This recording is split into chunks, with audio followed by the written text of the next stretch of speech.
So when the moon's in Pisces, the story is really interesting. I'm always fascinated by people who have the moon in Pisces because their past lives have, sort of two streams of possibility. And the first one is that this is an individual who has spent all of their previous experience in bodhisattva mode, meditating in a cave somewhere in the mountains of Tibet.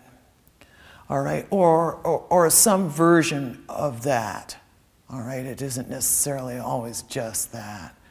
But the deal with it is that they've gone deeply into the spiritual piece, and they've spent all of their lifetimes developing that aspect of their consciousness. And it always puts them in a very interesting position because here they are in this reality now for the first time, stepping out of the cave and having to deal with it.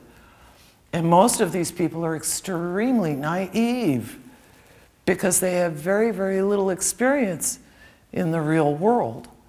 And what happens to them is they go out, and similar to what goes on with the Aquarians, but for a different reason, they are really easily exploited by the external reality because they have absolutely no experience with it. And so the problem with the Pisces moon is the over-spiritualization of the energy makes it hard for them to function here. And many of them, these are the people, you see the people that decide to go into a convent when they're 16? Okay, you check and see where their moon is. Oftentimes they have a Pisces moon. It's easier for them to go back to the convent than it is for them to go out into the world and find out, hey, guess what? You have Leo rising this time. You've got to come out of the closet. All right? Now, the other version of the Pisces moon is really interesting because if they haven't been in bodhisattva mode, they've been in victim mode for many, many, many lifetimes.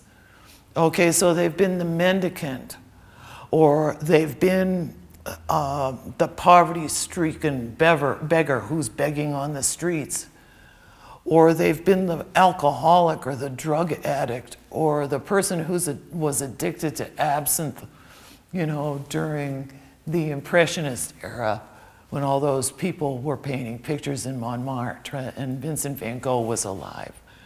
And you see a lot of people with a Pisces moon, when you talk to them about their story, you find out that they have suffered greatly at the hands of the alcohol and the drug syndrome too, either in themselves or through the addictions of others. And so their story is colored by this need to figure out how to draw their boundaries and make them a little clearer. Now, the spiritually oriented Pisces moon type has to draw their boundaries just enough to be able to function in the real world.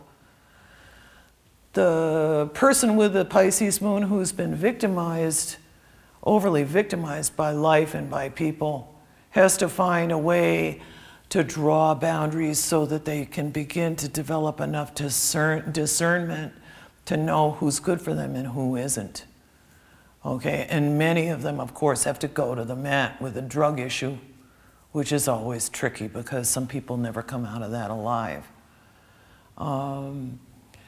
I think that the thing that it's important to understand with anybody who has a Pisces moon is that you are dealing with somebody who is super sensitive, and they need to begin to understand that this spiritual energy that gives them so much of a problem is there for them to use in some capacity, okay, either artistically or musically or from a healing perspective. The person with a Pisces moon, oftentimes you can look at them and have a sense that perhaps, they were a really world-class healer in a previous life too, because the healing energy goes hand in hand with the spiritual and the artistic energy with this sign. Now, their weakness is just their tendency to be too wishy-washy and not smart enough when it comes to checking people's credentials.